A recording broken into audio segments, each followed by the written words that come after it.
마음이 풀리실 때까지 반성하고 성찰하겠습니다.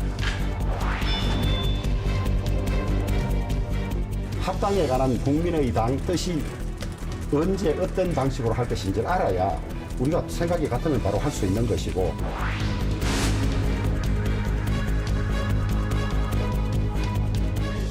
국민의 절실한 요구를 실현하는 데 매진하겠습니다.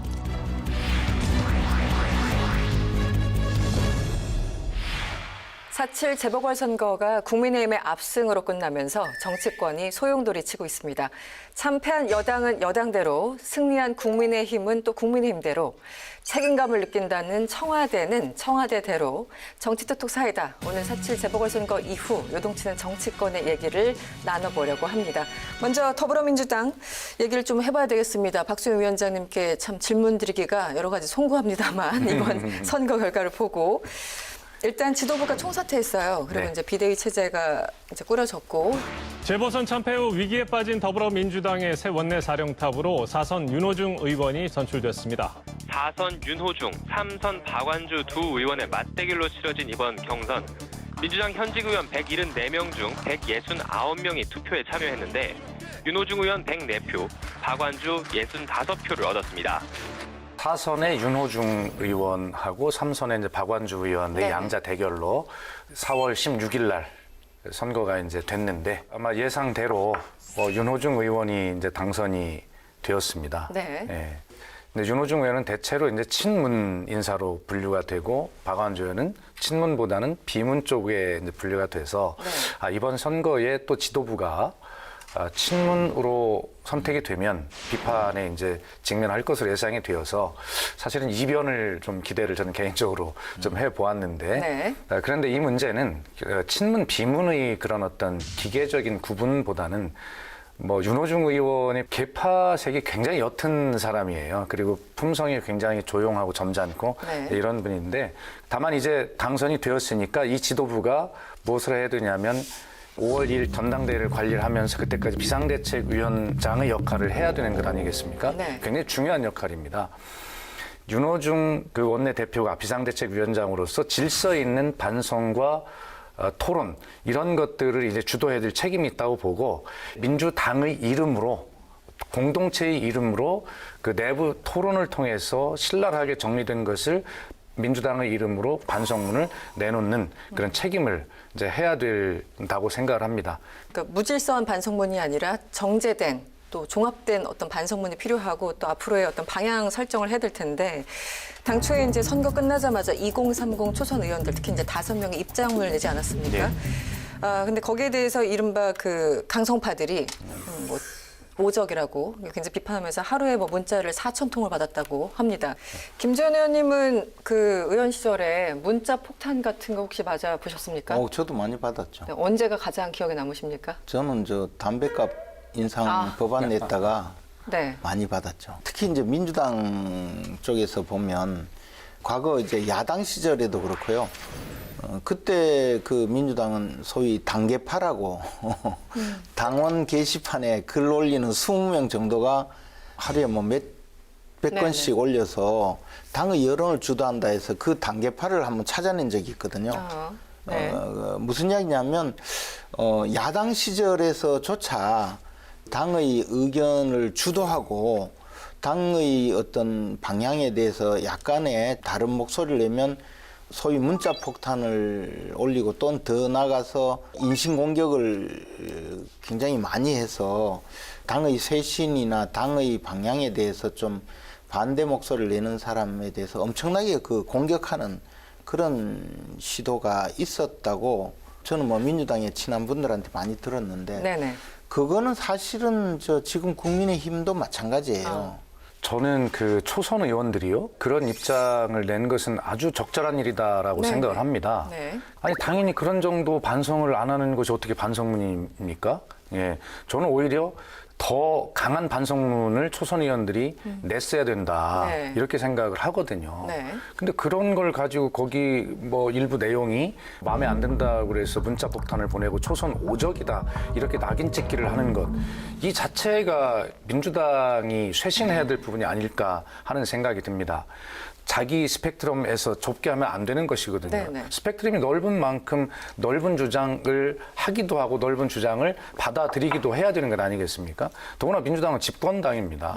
그렇기 때문에 이런 어떤 강성 지지자들, 그분들도 이제는 이런 것들에 대해서 포용적 자세를 가지고 본인들도 이 당 공동체의 발전에 기여해야 되고 책임이 있는 당원이다. 권리만 있는 것이 아니라 의무도 있다라고 하는 생각을 네네. 좀 해야 되고 또 이참에 더불어민주당의 국회의원들은 그러한 강성 지지자들에게 어떤 문자 폭탄, 비판 이런 것들을 받을까 두려워서 자기 검열을 하면서 말 수위를 낮추는 네. 이러한 것들은 국회의원답지 못합니다. 이번 기회에 네. 이 문제를 확실하게 반성문 속에 이 문제도 담겨서 결론을 내야 한다고 생각합니다. 그래서 항상 이제 정치적인 의사결정을 할 때 보면 강경하게 주장하면 용감해 보이고 용감한 사람은 충성스럽고 충성스러운 사람이 훌륭하다. 또는 더 나아가서 그런 사람들이 이 당을 주도해야 된다라는 그런 생각을 가진 강성 지지층이 분명히 있거든요. 그러나 정치인은 사실 강성 주장, 강성 지지층이 항상 옳은 건 아니거든요. 근데 지금 민주당이 보여주는 여러 가지 상황은 사실 조국 사태부터 시작이 된 거거든요. 진보 진영이 늘 내세운 것이 도덕가치, 도덕적인 가치에서 우위를 점하고 있다. 그래서 자신들이 그 집권해야 되고 자신들의 그 주장이 옳다 이렇게 해왔는데 그것에 곤박지를 치게 만든 것이 첫 출발이 바로 조국 사태거든요. 근데 지금 보면 조국 전 법무장관을 옹호하는 계층과 그래도 우리가 한 번쯤 성찰해야 된다라는 그 주장이 섞여 있는 것 아니겠습니까? 근데 초선 의원들은 바로 그것을 지적한 거거든요. 근데 아직도 조국 법무장관을 옹호하는 그런 강성 지지층이 계속 간다면 아마 앞으로 민주당 전체의 미래가 불투명하거나 뭐 미래가 없을 가능성이 알겠습니다. 많죠. 네. 선거를 이겨놓고도 저렇게 그냥 또 공격할 게 그냥 큰 보따리를 가져오셔가지고 하시고 싶은 말씀 원래 야당은 자기가 잘해서 성공한 적이 없어요. 역사적으로. 여당이 거꾸로 지고 네. 여당이 스스로 구렁텅이에 들어갈 때 잘 가세요 하면서 그다음선 순서가 오는 거지. 여당이 잘하면요, 야당은 아무리 잘해도 소용이 없어요. 그렇죠. 네. 맞아요. 그러니까 박수현 의원님 같은 분이 계속 나오면 야당에게는 기회가 없는 거죠. 지금 김재원 의원님이나 국민적 눈높이로 보면 조국 사태라고 하는 위선, 뭐 내로남불, 뭐 이런 쪽으로 이제 볼 수가 있는데 지금 이 강성 지지자들 이런 사람들은 어떤 거냐면 검찰 개혁에 대한 저항의 싸움 과정에 조국 전 장관이 희생됐다라고 이제 보는 뭐 그런 어떤 시각을 가지고 있는 분들이거든요. 그러면서 민주당이 이번 선거에 패한 것은 개혁을 더 철저히 못했기 때문이다. 앞으로 더 개혁을 해야 된다. 이런 주장들을 하시는 분이에요. 그래서 제가 페이스북에 글을 쓴 것이 뭐냐면 코끼리를 본 사람이 있을까라고 하는 제목의 글을 썼는데 이런 겁니다. 다 아시는 이야기지만 코끼리 코만 만져본 사람은 코끼리가 부드럽고 길던데 이렇게 이야기를 하고 코끼리 다리만 만져본 사람은 코끼리는 기둥처럼 튼튼하게 생겼던데 이렇게 이야기를 한단 말입니다. 그러면서 꼬리 만진 사람. 그건 시간 관계상 그건 생략하기로 하고. 그래서 이제 보면 이 이야기는 뭐냐면 누군가 정치하는 사람들이나 사회 지도층, 국민에게 영향을 많이 미치는 사람들은 이런 태도를 늘 경계해야 된다고 생각해요. 내가 가지고 있는 생각이 전부다, 옳다라고 하는 것이 아니라 내가 어떤 말을 할 때는 내가 틀리지 않았을까? 내가 뭐 조금 알고 전체로 주장하는 건 아닐까? 이런 자기를 돌아보는 생각을 먼저 해야 되는데 지금 민주당의 반성의 모습이 그래야 된다고 생각합니다. 종합적이고 그런 어떤 구조적인 모습으로 이 선거의 패인을 분석하고 미래를 해야지 자기 하나만 가지고 무조건 옳다라고 주장하는 이런 태도가 공동체 전체를 구성하는데 크게 도움이 되지 않는다라는 네. 말씀을 제가 드리고 싶습니다. 사실 좀 질문을 드리고 싶었던 부분은 2030 초선 의원들 2030뿐만 아니라 초선이 80명이 넘잖아요. 초선 의원들이 지난 총선 이후에 굉장히 목소리를 많이 안 냈던 게 사실입니다.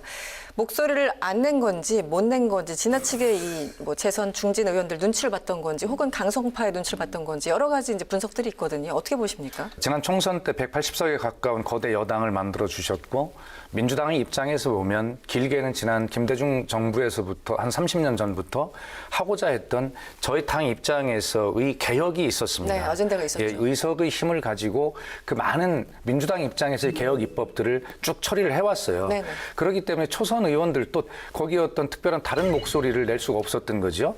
그래서 그런 것이지 어떤 중진의 눈치를 봤다거나 강성 지지자들의 눈치를 봤다거나 그런 차원은 아니라고 저는 생각을 합니다. 네. 제가 보기에는요. 지금 민주당은 과거 어떤 여당보다도 더 반대 목소리를 내거나 최소한 당내에서 소수파 목소리를 낸 사람이 없어요. 이런 당이 위험하거든요. 네. 이런 당이 더 강경하면 더 용감하고 용감하면 더 충직하고 충직하면 옳다 이렇게 되어서 일방통행으로 갈 수밖에 없거든요. 알겠습니다. 지금 선거가 그냥 진 게 아니라 많이 졌어요. 더불어민주당이 계속 승승장구 해왔기 때문에 충격파가 더 클 것 같은데 그래서 내년 대선이 당장 위험하다. 이렇게 걱정하시는 분들 있습니다. 어떻게 전망하십니까? 내년 대선은 잘 될 겁니다. 왜냐하면 김재원 의원께서 민주당이 갈 길을 지금 정확하게 알려주셨기 때문에 그대로 하면 될 것 같아요. 근데 제 이야기는 그렇게 알지만 방향 전환이 불가능한 당이 돼버렸다는 거죠. 인적 그렇게 구성이. 진단을 하십니까? 그렇죠. 이제 너무 경직돼서 모든 그게 아니라 움직임이다? 김재원 의원은 항공모함이 방향을 틀려면 시간이 걸린다 이런 표현을 계속 해오셨는데 근데 지금 동의합니다, 항공모함이 저도. 방향 틀려면 시간이 걸리는데 이 항공모함이 방향을 틀 생각이 없어요. 있다고 보시는군요. 네. 아니, 그래서요. 네. 저는 결과적으로는 승리한 야당이든 패배한 여당이든 내년 대선을 기점으로 놓고 보면 지금부터 정확하게 동시 출발한 겁니다. 지금부터 시작입니다. 네. 예. 그래서 국민의힘에는 너네 한번 1년 기회 줘볼게 어떻게 하나 보자라고 하는 독한 심판대 위에 올라간 것이고요. 여당에게는 너네 기회 줬는데 못했잖아.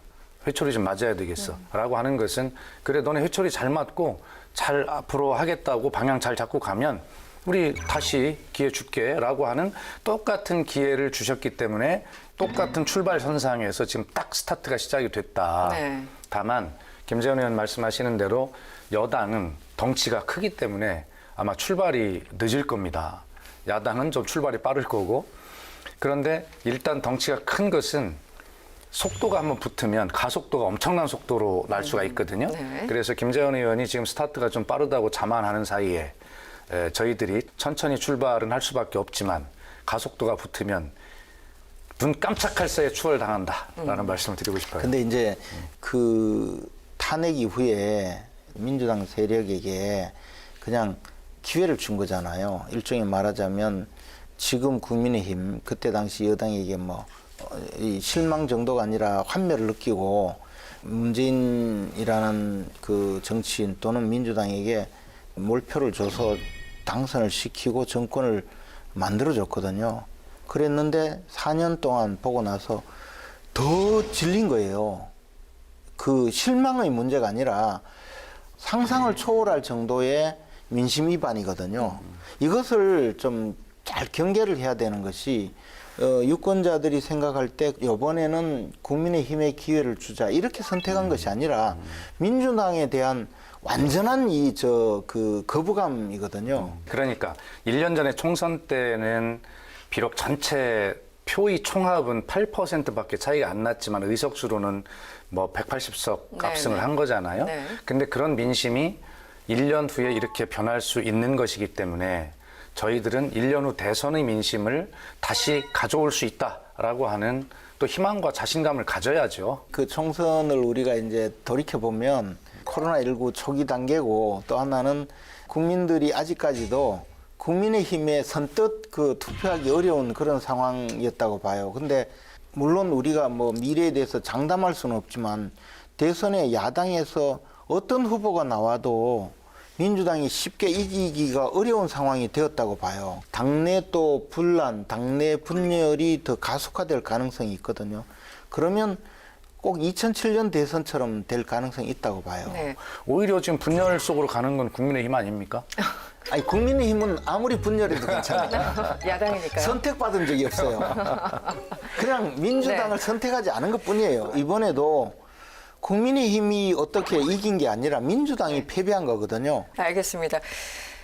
1년 뒤 이제 대선이죠. 사실은 1년도 안 남았어요. 예. 어떻게 보면 촉박한 시간인데 지금 뭐 당내 주자들 여러 사람이 이제 거론되고 있습니다. 뭐 이낙연 전 대표도 그렇고 이재명 경기도지사도 그렇고 당장 지금 지지율만 보면은 이재명 지사가 앞서가는 건 사실이에요. 여당에서 보면은. 그렇습니다. 예. 그러면 일단 이유를 뭐라고 보십니까?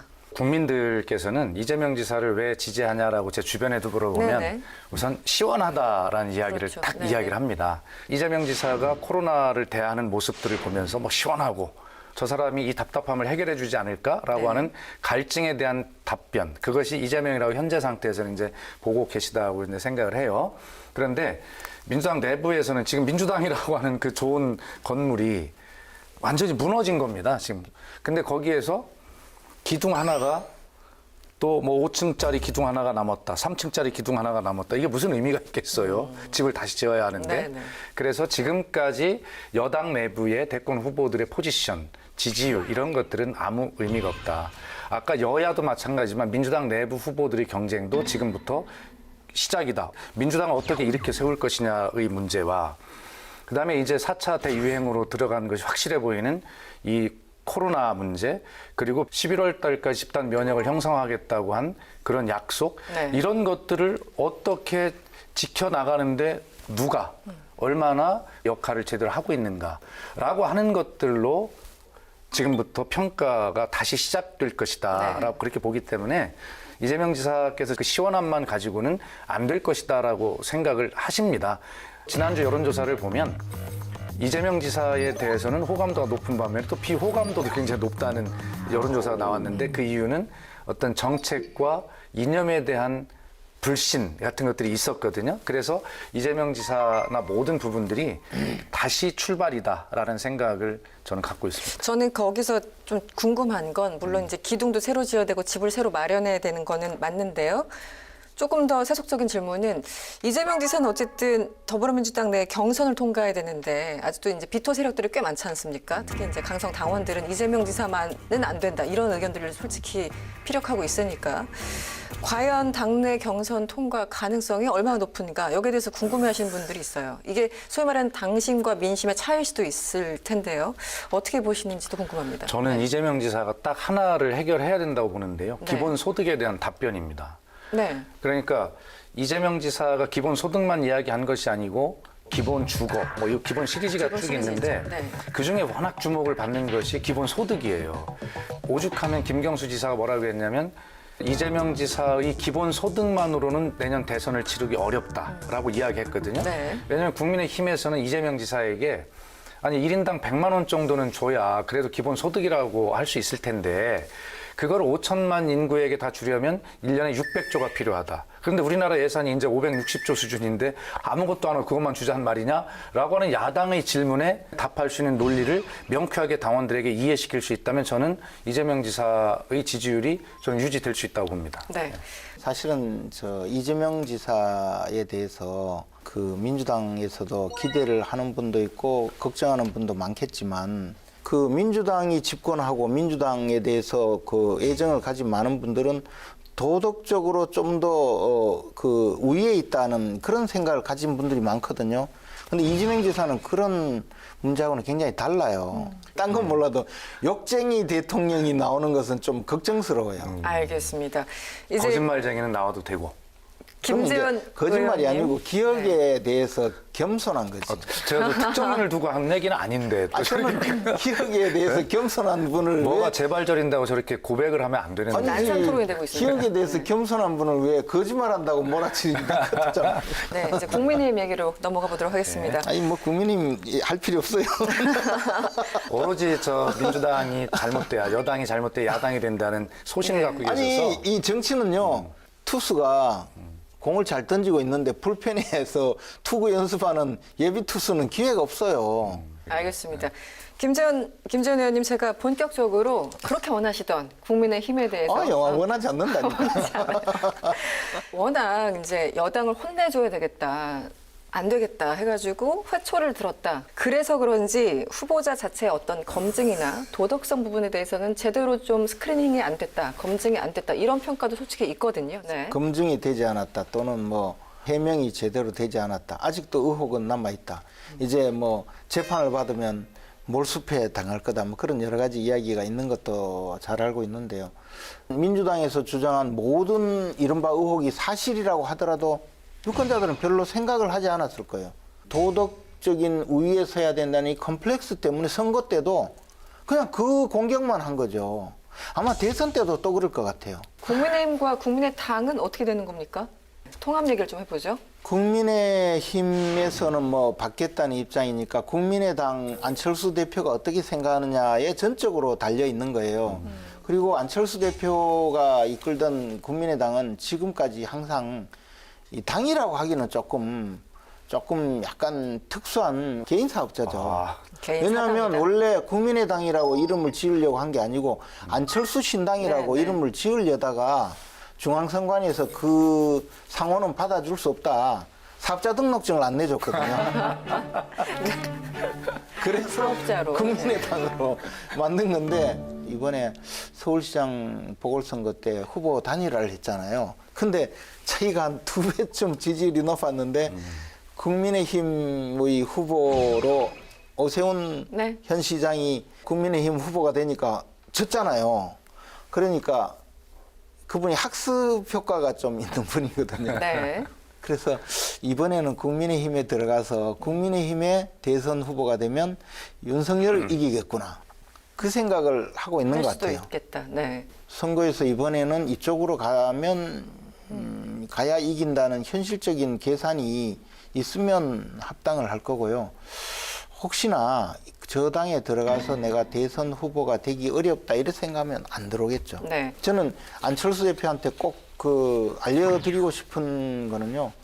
국민의힘은 당원 숫자가 그래도 100만 명 이상 되는 오래된 정당이고 어떻게 보면 정당 역사상 우리나라의 가장 그 역사가 긴 당이거든요.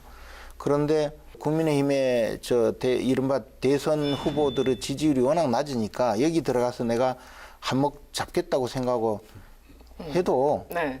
뭐 엄밀하게 말하면 빈집털이 아니겠어요? 그 빈집털이를 하겠다고 생각했을 때 쉽지 않을 거다는 거죠. 그래서 김재현 의원님 저 말씀을 제가 좀 품격 있게 정리를 짧게 해볼게요. 빈집털이가 뭔데? 그러면 뭐 절도범이라고 해야 돼? 개인 사업자 빈집털이 네. 이 말씀을 정리를 하면 제가 지난번에 법률 용어로 다시 도둑. 정리를 해보면 네. 그동안 안철수 대표가 10년 동안 새 정치를 표방하면서 주로 이제 제3지대를 독점하는 또 그런 위치에 있다가 이번에는 윤석열 전 총장이라고 하는 제3지대를 독점할 수 없는 어떻게 보면 다 먹힐 수 있는 강력한 경쟁자가 나타나서 제3지대를 독점하지 못하는 그런 불안감이 국민의힘이라고 하는 큰 정당 집에 들어가서 내 해봐야 되겠다라고 하는 그런 촉진제가 될 거다 이런 생각이 들고 또 안철수 대표의 그런 입당 합당 그런 어떤 속도가 윤석열 전 총장의 행보도 굉장히 더 빠른 속도로 견인할 가능성이 있습니다. 알겠습니다. 지금 김종인 비대위원장, 이제 전 비대위원장이죠. 앞으로의 행보가 굉장히 궁금한데요. 우리 박수현 위원장님은 또 김종인 위원장 잘 아시잖아요. 네, 지금 심경을 빙의해서 잠시 말씀해 주시면 어떻습니까? 아마 김종인 비대위원장님의 지금 심경은 장인이다 이렇게 생각을 하는데 장인이다. 장인은 네. 마스터 아니겠습니까? 네.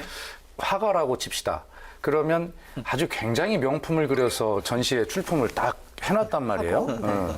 그리고 이제 했으니까 자기는 이제 뒤로 물러나서 있는데 거기 구경하러 온 사람들이 내가 출품한 그 정말 위대한 작품에 누가 가서 흠집을 내고 덧칠하고 그러면 큰일 나는 거잖아요. 물 뿌리고, 네. 예, 네. 사후에 관심과 관리가 필요한 거예요.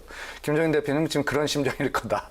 내가 만든 국민의힘이라고 하는 이 명품 작품에 누가 손을 대라고 하는 그런 저작권과 자기 작품 보호 네. 뭐 이런 심정일 것이고, 또 하나는 가만히 보니까 안철수 대표는 들어와서 대권을 잡으려고 한단 말이에요. 그러니까 안철수 대표에게 경선 단일화 과정에서 했던 약속을 지키라고 강하게 지금 내 집 관리를, 내 작품 관리를 압박하고 있다. 하고 있는 중이다. 이렇게 네. 생각합니다.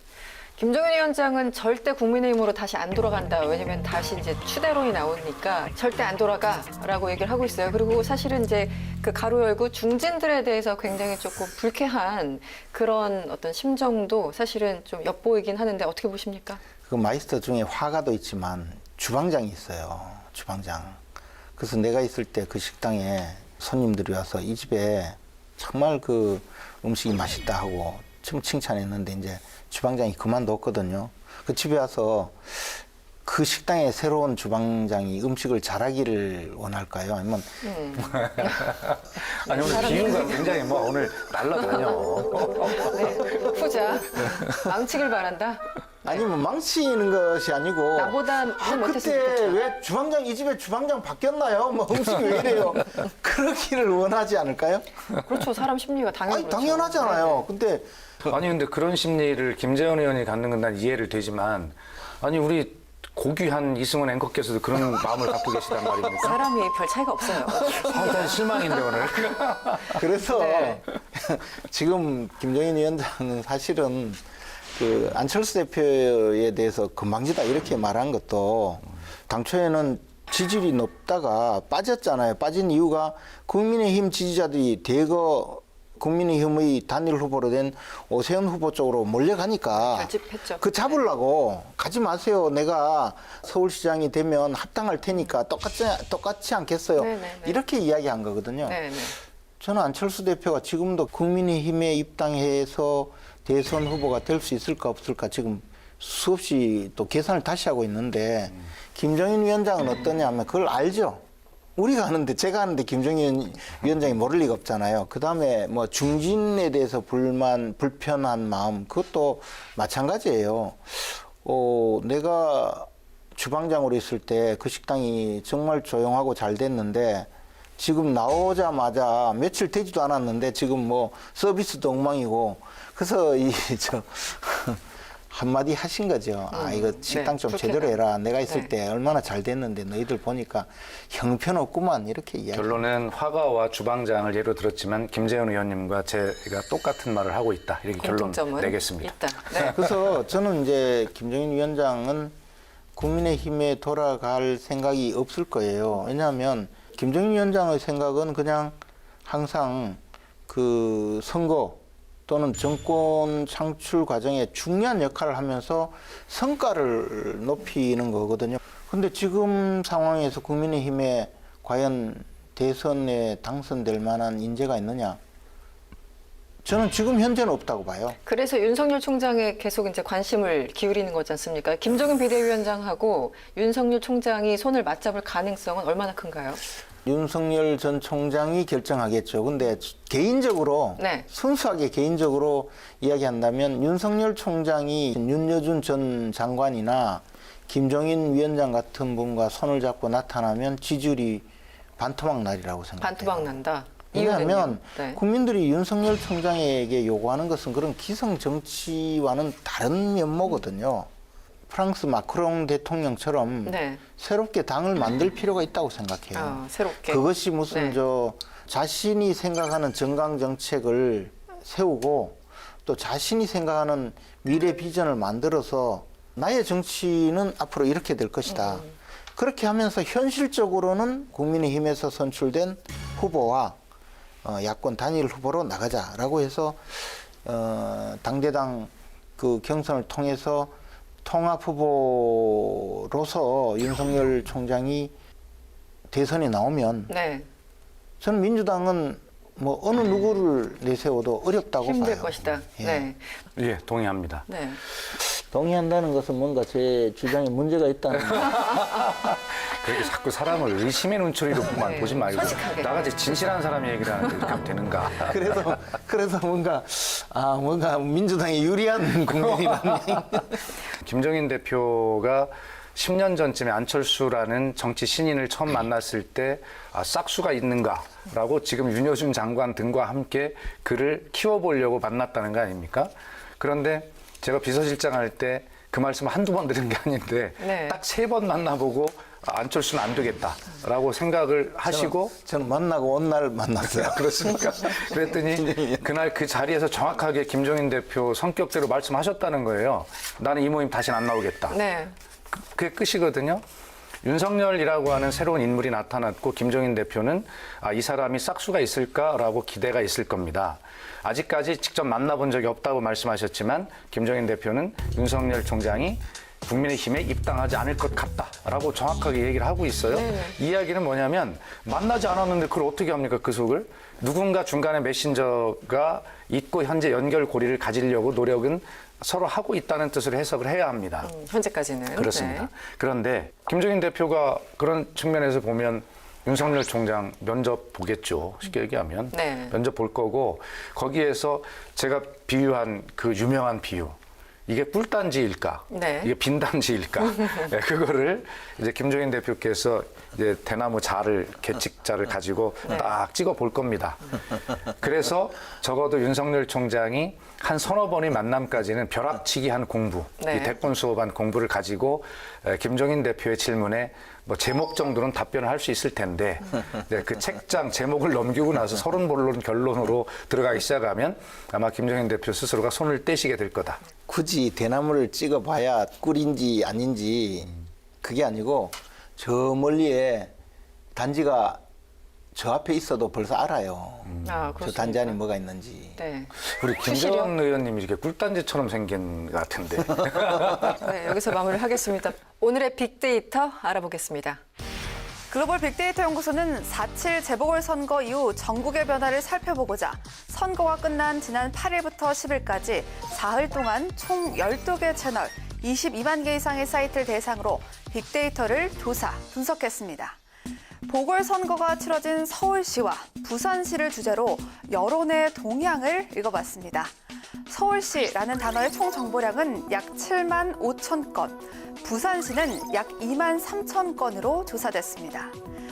채널별로 살펴보면 서울시의 경우 뉴스가 48%의 점유율을 보였고 부산시도 뉴스에서 60%의 점유율을 보였습니다.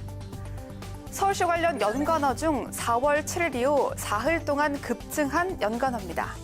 참패라는 단어가 1위를 차지했고 출근, 취임, 압승, 서울시 의회가 그 뒤를 이었습니다. 서울시장 보궐선거 결과 오세훈 후보가 18.3%의 큰 격차를 보이면서 박영선 후보에 승리했고 이로 인해 참패, 압승이라는 단어가 많이 거론된 것으로 볼 수 있습니다. 선거 다음 날인 8일 오세훈 시장이 서울시청에 출근해 취임 소감을 밝히고 임기를 시작하면서 출근 또 취임이라는 단어가 급증 연관어 2위와 3위에 올랐습니다. 서울시 의회가 연관어 순위 5위에 오른 것이 눈에 띄는데요. 오세훈 시장은 출근 첫날 서울시 의회를 방문해 협조를 당부했습니다. 더불어민주당 소속 시의원이 절대 다수를 차지한 시의회와 오세훈 시장의 힘겨루기가 예상되는데요. 서울시 의회와 오세훈 시장이 얼마나 협상력과 소통 능력을 발휘하느냐에 따라 주요 사업의 성패가 좌우될 것으로 보이면서 서울시 의회라는 단어가 급증 연관어로 나타났습니다. 다음은 부산시 연관어입니다. 검찰총장이란 단어가 1인데요.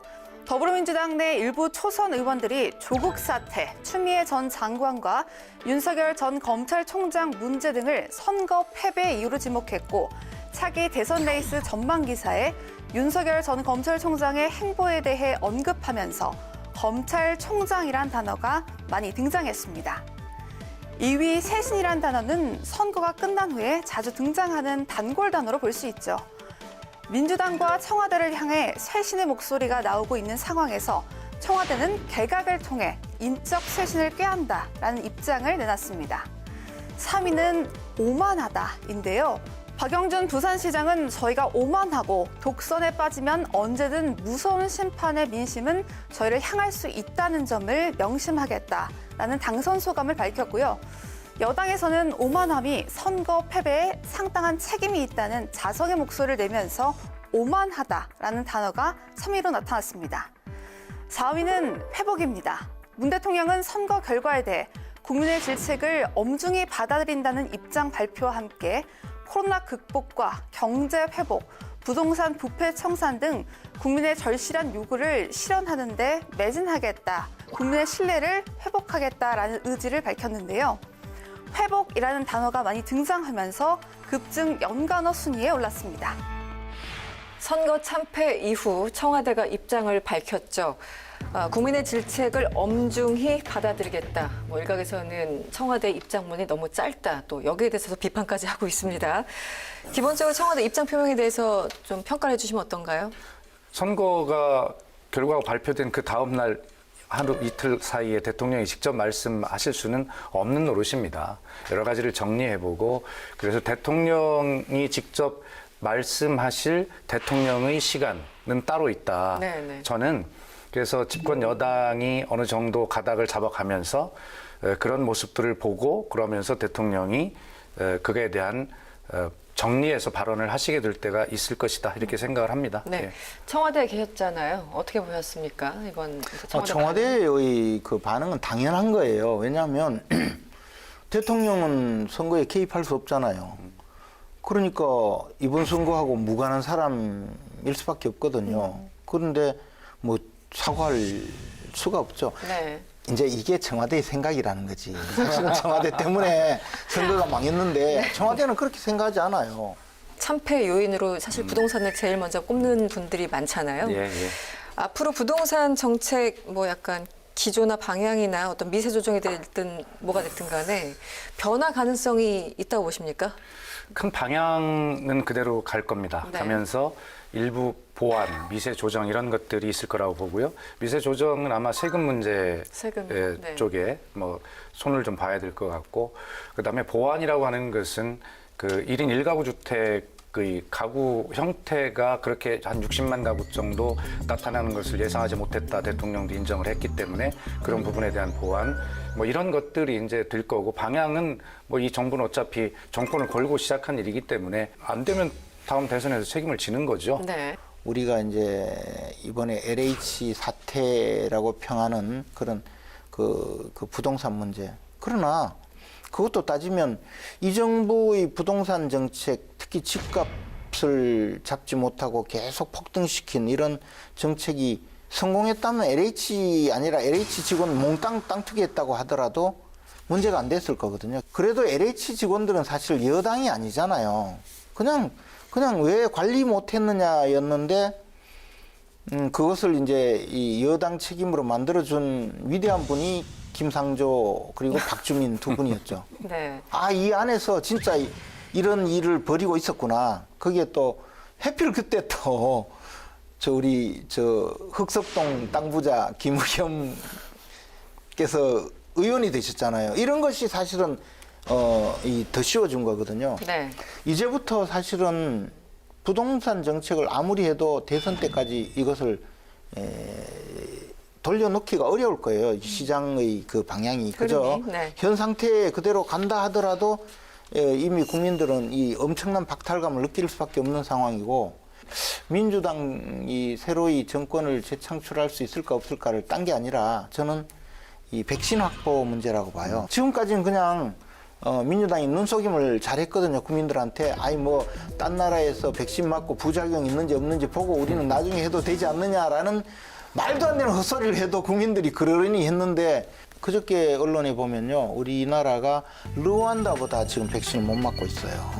이제 우리 국민들이 점점 이에 대해서 불편함을 느끼게 되거든요. 백신으로 집단 면역에 이르기 전까지 계속 확대가 되고 그것이 국민들의 엄청난 고통이 될 건데, 외국에서는 이제 막 자유롭게 여행도 하고 모든 록다운이 해제되고 이런 모습을 보면 도대체 이 나라를 이 지경으로 만든 사람이 누군가, 그렇게 되기 때문에 아마 국민들이 이제 11월 달쯤 되면 그냥 민주당 정권을 소탕하러 나설지도 몰라요. 백신은 그렇다고 해서 정부가 뭐 어떤 계획도 없는데 자신도 없는데 근거 없이 국민들에게 이렇게 하겠습니다라고 한 것이 아니라 그 당시 상황은 그런 계획이 맞는 것이고 또 이 백신 수급에 대한 환경이 많이 바뀌고 있잖아요. 있는데 그 환경에 또 맞추어서 정부는 또 이야기를 국민에게 말씀을 드리는 거예요. 어떤 그 책임은 확실하게 저희가 질 수밖에 없는 거 맞고요. 제가 이의를 제기하고 싶은 것은 뭐 지난주에 조선일보, 중앙일보 등이 와서 영국에 그 마스크를 벗은 모습, 일상을 회복한 영국이라고 하면서 사진을 대문짝만하게 싣고 우리는 왜 이럴까 그러더라고요. 그럼 질문을 저는 하고 싶은 게 지금 우리나라 모든 언론이 아스트라제네카 백신의 불안전성에 대해서 지속적으로 공격을 하고 흔들었어요. 그런데 영국이라는 나라가 바로 아스트라제네카 백신의 생산국이고 그걸 다 맞은 나라입니다. 이 안전성에 대해서는 그렇게 흔들어대고 그걸 맞고 일상을 회복한 것에서는 부럽다고 하고 도대체 어떻게 기준을 잡는 거냐. 정부 방역의 불신을 국민들에게 조장하는 언론의 이런 것도 바로 잡아야 될 부분입니다. 문재인 정부는 결과적으로 내년에 뭐 정권의 사활이 걸리는 문제가 아니라 국민들의 일상의 삶을 회복시켜줄 책임이 현재 집권당 민주당에 있기 때문에 어쨌든 정권의 운명을 걸고 최선을 다할 수밖에 없죠. 네. 네. 청와대 개각도 이제 진행될 예정입니다. 벌써부터 이제 정무수석 후임으로 이철희 전 의원 언급되고 있어요. 여당의 참패로 문재인 대통령의 레임덕, 정권 말기 권력 누수 현상이 가속화될 수 있다는 우려 속에 청와대가 새로운 국정 동력 확보를 위한 개각에 나섭니다. 1년도 남지 않은 대통령 임기 안에 핵심 국정과제 마무리에 속도를 내려면 개각이 불가피하다는 분석입니다. 코로나 극복, 경제 회복과 민생 안정, 부동산 부패 청산 등 국민의 절실한 요구를 실현하는 데 매진하겠습니다. 이철희 의원에 대한 어떤 이제 성격이나 뭐 등등에 대해서 여러 가지 분석 기사가 나오고 있는데 네. 어떻게 보십니까? 이철희 의원은 정무 정책 감각이 뛰어난 전략가로 알려져 있습니다. 네. 예, 그 어떤 주류와 다른 결이 다른 좀 비주류성의 발언을 계속 해온 국회의원이고 불출마도 선언을 했지 않습니까? 정치가 한심스럽다 이렇게 이야기를 했는데 아마 그런 그 밖의 보궐선거에서 나타난 민심의 현주소를 그러한 통로를 통해서 직접 잘 들어보겠다라고 네. 하는 쇄신의 인사, 소통의 인사의 성격이 강하다. 어떤 저는 상징. 그렇게 봅니다. 네.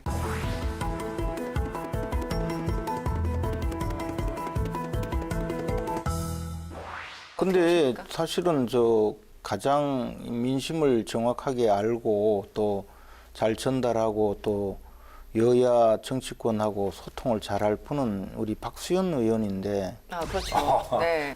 이철희 전 의원은 사실은요 정치평론가예요. 쉽게 말해서 그냥 정치에 대해서 이건 이래서 잘못되고 저건 저렇게 잘못되고 감나라 배나라 하는 분인데 그런 분을 정무수석으로 임명할 때 저는 조금 의아했어요. 아, 그렇습니까? 네. 정치 현장에 제대로 그 상황 파악도 하고 또 대통령께 지금 상황은 이렇다고 말씀드리고 정확한 판단을 하게 하고 또 대통령이 생각하지 못하던 여러 가지 일을 그 실행하는 역할을 하는 것이 정무수석인데 그냥 대통령이 그 신경 써야 될 모든 일 중에서 잘 돌아가면 정무수석이 필요가 없어요. 말썽이 나면 정무수석이 개입을 하는 그런 상황인데 네.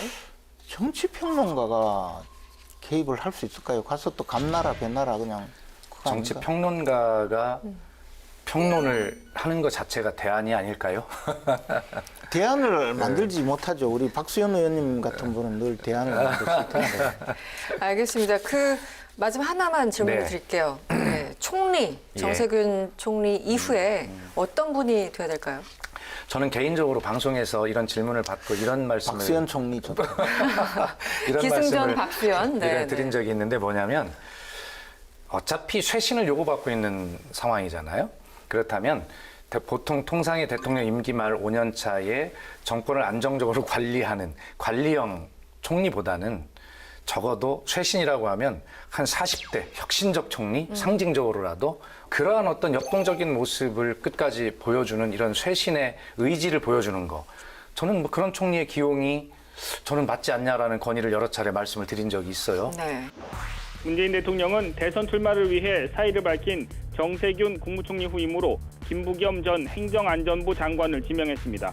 김부겸 후보자는 여당 4선 의원 출신으로 문재인 정부 첫 행정안전부 장관을 지내 현 정부 국정 철학에 대한 이해도가 높은 것으로 평가됩니다. 근데 사실 이번 총리는 별 역할이 없을 거예요. 지금 대통령도 이제는 여당이 대선 국면으로 들어가면서 역할이 없어지거든요. 그 총리가 무슨 역할이 있겠어요? 그러니까 별로 역할이 없는 총리 왜 나를 거론하고 그러십니까? 아니 근데 그건 아니고 유일한 거는 뭐냐면 대통령이 총리를 지명한 날 그날은 굉장히 언론을 비롯해서 국민이 관심이 있을 거고 그다음에 청문회 때 네. 그때는 관심이 있을 거고 그다음에는 뭐 퇴임 때까지 별로 관심이 없는 그런 총리가 될 가능성이 많거든요. 저는 오히려 총리를 그만두게 될 정세균 총리가 어떻게 평가를 받을까 저는 그 점은 좀 관심을 봐야 될 거라고 보는데 네. 이낙연 총리는 총리 시절에 벌써 대선 주자로서 40% 지지를 받았거든요. 근데 정세균 총리는 지금 4%도 안 돼요. 정세균 총리는 지금 대한민국 최고 스펙이잖아요. 국회 예결위원장도 하시고 국회의장도 하시고 장관도 하시고 그리고 총리까지 가셨는데 지지율은 역대 총리 중에 최하한 것 같아요. 그래서 그분이 나오셔서 대선에 도전한다고 해도 별로 주목을 못 받을 것 같다는 생각이 듭니다. 알겠습니다. 정세균 총리의 스펙 네. 중에 장관, 총리 뭐 이런 건 다 들었는데 예결위원장을 붙여준 거 보니까 네. 자기가 예결위원장 예결위원장 했기 하셨어요. 때문에 저도 알고 있었어요. 자기도 네. 장관, 총리를 하고 싶다라고 하는 뜻을 저는 총리 여기서 두 분의 사이다 한 줄 평 듣겠습니다. 김재현 의원님. 민심을 거역하면 미래가 없다. 이번 선거와 지금 앞으로 여당이 꼭 명심해야 될 주제가 아닌가 생각합니다. 네. 위원장님. 예. 당과 청와대는 오로지 박민경에 올인합니다. 박민경은 사람 이름이 아니라 네. 방역, 경제, 민생입니다. 여기에 올인하고 또 국민의 심판을 받도록 하겠습니다. 저는 백신 같아. 백백백. 끝까지. 알겠습니다. 알겠습니다. 네, 김재현 의원님, 박수현 위원장님 오늘도 고생 많으셨습니다. 고맙습니다. 고맙습니다. 정치가 나아가야 할 길은 결국 민심을 읽는 일인데요. 정치가 권력이 되는 순간 민심은 돌아선다는 걸 이번 선거가 확실히 보여준 것 같습니다. 선거에 패배했든 승리를 했든 끝이 아니겠죠. 국민들은 여전히 날카로운 시선으로 보고 있다는 걸 잊지 말아야 될 것 같습니다. 정치 톡톡 사이다. 다음 이 시간에 뵙겠습니다. 고맙습니다.